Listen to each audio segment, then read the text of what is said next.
उत्तराखंड में मौसम विभाग की चेतावनी सही साबित होती हुई दिखाई दे रही है। उत्तराखंड के देहरादून में इस वक्त लगातार बारिश हो रही है। कल रात से इस बारिश ने क्या आप अभी भी माता पिता बनने का सपना देख रहे हैं? अपोलो फर्टिलिटी के साथ अपनी माता पिता बनने का सपना पूरा करें। मुफ्त परामर्श के लिए 9953889367 पर। उत्तराखंड के विभिन्न इलाकों में स्थिति खराब की हुई है। उत्तराखंड के कई इलाकों में इस वक्त लगातार बारिश हो रही है। कई नदी नाले ऐसे हैं जिनका जल स्तर लगातार बढ़ता जा रहा है। उनमें कई गाड़ियां भी फंसती हुई दिखाई दी। वहीं उत्तराखंड के पहाड़ी इलाकों की अगर बात करें तो कई ऐसे नेशनल हाईवे हैं जो इस वक्त जाम हैं, जिन्हें खोलने का प्रयास स्थानीय प्रशासन कर रहा है, क्योंकि बारिश के चलते लगातार पहाड़ के अंदर भूस्खलन हो रहा है और बड़े बड़े पत्थर टूट करके सड़कों पर आ रहे हैं। वहीं इस भूस्खलन के चलते जिस तरह से लगातार हाईवे जाम हो रहे हैं, उसके चलते कई ऐसे यात्री हैं जो चारधाम यात्रा को जा रहे थे, वो भी उसमें फंसे हुए हैं। फिलहाल प्रशासन का कहना है कि वह इस पूरी यात्रा को सुचारू करने की कोशिश कर रही है और तमाम सड़कों को खोलने का प्रयास किया जा रहा है। वहीं बारिश को देखते हुए लगता है कि जिस तरह से मौसम विभाग ने अनुमान जताया है, अगले 24 घंटों में और भी बारिश हो सकती है। उत्तराखंड के कई ऐसे जिले हैं जो इस वक्त बारिश से जूझ रहे हैं। लगातार उत्तराखंड में बारिश का प्रकोप जारी है। बता दें, पिछले महीने जिस तरह से बारिश हुई थी उसमें कई लोगों की जान चली गई थी और आपदा के दौरान जिस तरह से बड़ा नुकसान उत्तराखंड में हुआ था, वो एक बार फिर से होता हुआ दिखाई दे रहा है।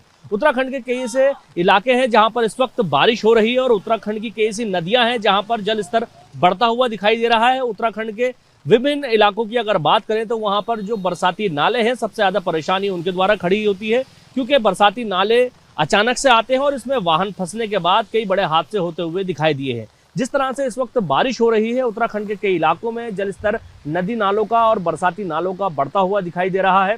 स्थानीय प्रशासन और आपदा प्रबंधन विभाग ने चेतावनी जारी की है। लोगों से कहा है कि किसी भी तरह से नदी नालों के पास ना जाएं और किसी भी तरह से उनको पार करने की कोशिश ना करें। अगर पार करते हैं तो उससे पहले उसका जल स्तर देख लें, क्योंकि उत्तराखंड के अंदर हमने देखा है कई बार नदी नाले पार करते हुए बड़े हादसे हुए हैं।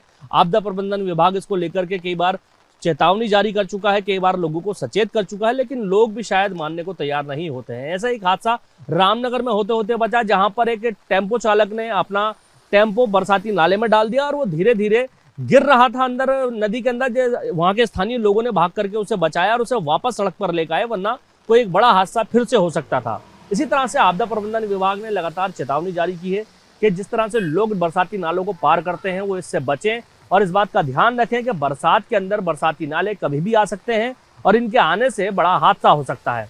इस वक्त आप देख सकते हैं देहरादून के अंदर हम मौजूद हैं, प्रदेश की राजधानी में, जहां इस वक्त बारिश हो रही है और बारिश ये देर रात से हो रही है और इस बारिश के होने से देहरादून के कई ऐसे इलाके हैं जो जलमग्न हो जाते हैं, जिसके अंदर अभी भी पानी भरा हुआ है और कोशिश की जा रही है कि उसे ठीक किया जाए। फिलहाल लोगों को सावधानी बरतने के लिए कहा गया उत्तराखंड मौसम विभाग के द्वारा और आपदा प्रबंधन विभाग के द्वारा कि किसी भी तरह से घरों से तभी बाहर निकले कि जब आपका जरूरी काम हो और बरसात को देखते हुए ही अपना सफर तय करें।